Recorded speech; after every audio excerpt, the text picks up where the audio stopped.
So, how usable is Windows XP in 2026? So, I am pretty much installed Windows XP on the Lenovo ThinkPad T430, and as you can see, it has a fingerprint scanner. And this is a big bonus because I never used fingerprints on Windows before. So yeah, this might be the first device I used to have a fingerprint scanner. So I just slide my finger on the fingerprint scanner. It may not be the fastest though, but remember this is 2012. But sometimes just typing in the password is easier. And there you go. This is your desktop. This is the wallpaper which I already shown you before. So this is actually Windows XP.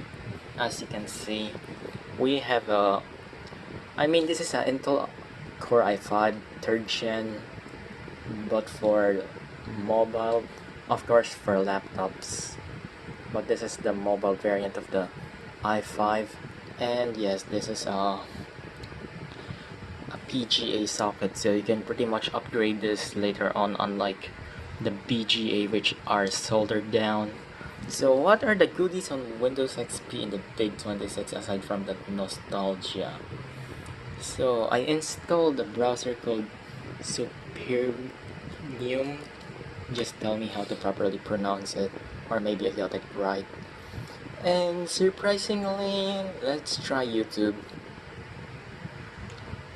It pretty much works. I mean, you don't have to do some random stuff unlike on older Androids where you have to inject certificates because it refuses to load.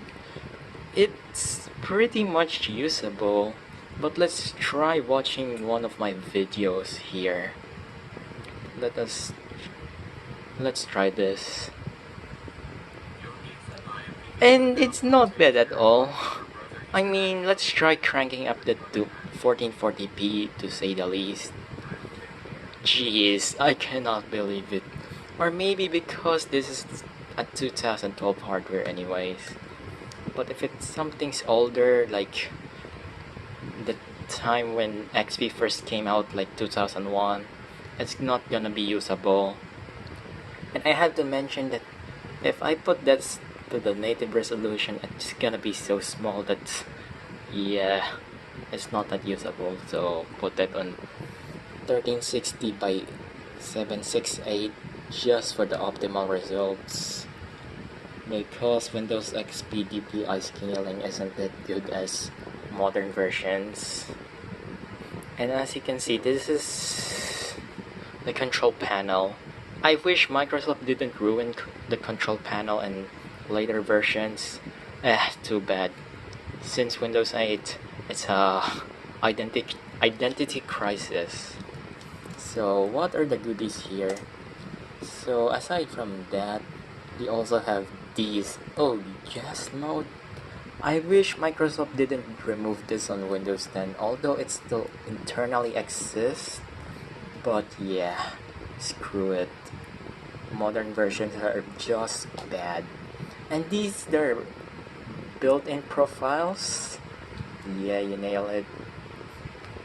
And of course, Windows XP being Windows XP, you cannot forget the games as well. And this is what everyone loves about the operating system: pinball. Yeah.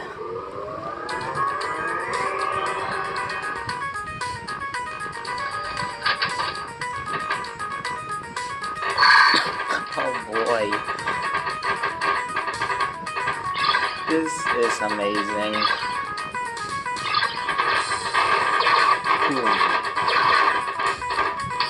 Oh my god, no. Okay, that's enough. So aside from those, these are the themes which we all expected on the stock XP. We have Windows Classic, which looks like Windows 2095 or Windows 9X. And this is the Windows XP style, which is the default theme. can also change these as well. I wish Microsoft didn't remove the Windows Classic on Windows 8 though. It's pretty useful for saving resources because it disables the theming engine, just except that paintbrush bug. Although this is no longer a new thing for me, because that happens always, because you know. And these are the screensavers, nothing much, just the stock ones like this, but I just leave it to none obviously because this isn't a CRT. And that's pretty much for the themes. So aside from the browser, the browser is pretty much usable, although I don't recommend you log in using your sensitive infos, by the way. But if it's just the casual browsing and stuff, you're not doing some sensitive stuffs, and then you should be fine. But for most of the time, yep, I can use it. But I have a solid state drive, so I think that's not a that's not a good idea to use it as a primary OS for this laptop. I just installed Windows 7 as the primary OS. As you can see, there are two partitions there, XP and 7. So XP doesn't support trim while 7 does. It just sucks though. But if XP supports trim natively, then why not? And surprisingly, it's quite lightweight compared to later versions, as you can see. I just made a 9GB partition and yup, you nailed it.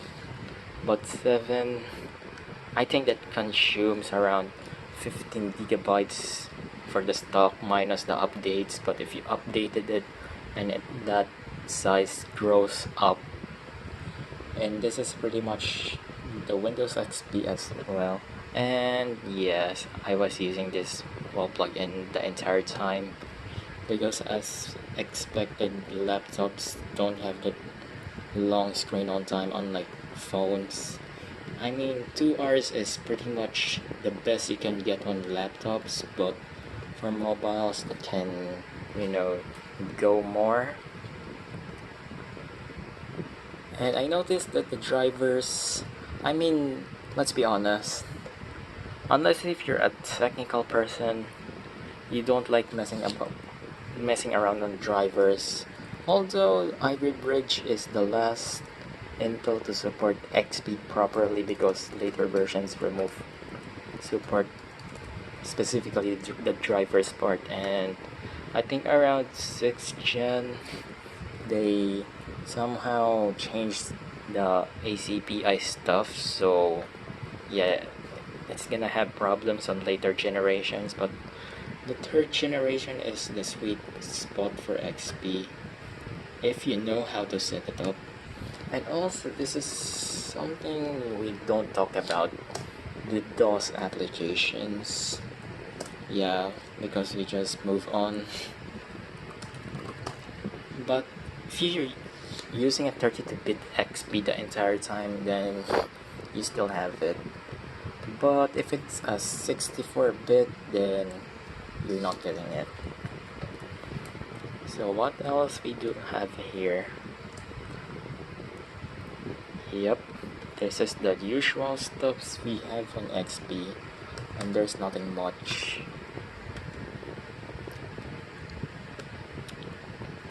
And this is about my PC, by the way, as you can see. And as I told you, this is a Lenovo D430, and that's all for that. Although beta versions are more interesting than the final release, but yeah, you cannot just throw that off because you're gonna lose something like the USB 3 support, because they only supported SP3 and above, and as well some stuff, so be careful. And I'm not exactly sure if the beta versions is gonna work here because, you know, the hardware is too new for those betas. But for the weirdest reason, on newer Intels again, if 7 and Vista works fine, minus the drift correction bug on Haswell's and newer. But the Windows 8 betas, they gave you that ACPI errors stuff. But at least it's not the case here. But I haven't tried Windows 8 betas yet. So let's just do some stuff here, like let us say let's watch my videos while doing stuffs. How are you so far with? Yeah, internet connection is quite messy in my area. Don't worry, he's just busy with his teammates. And also there's that mute button as well on my keyboard because this is a T430 anyways. So let's just play something like pinball while watching my videos. This is an ultimate test. Although Windows XP is a lightweight operating system, but still, yes, this is quite like, yeah, the internet connection in my area is quite iffy, that's why. Let's just play pinball. Another reload.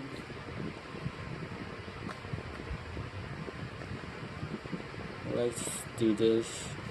Oh, poor Suzuki again. You didn't deserve that.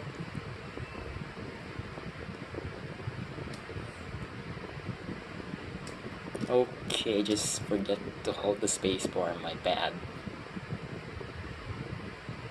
Whoosh. Yeah, this is addictive. But at least it's fun to look at it. And for those who are wondering why there are two network icons in my taskbar, well, that's because this laptop supports both Ethernet and wireless connections, that's why. And this is all for Windows XP in 2026.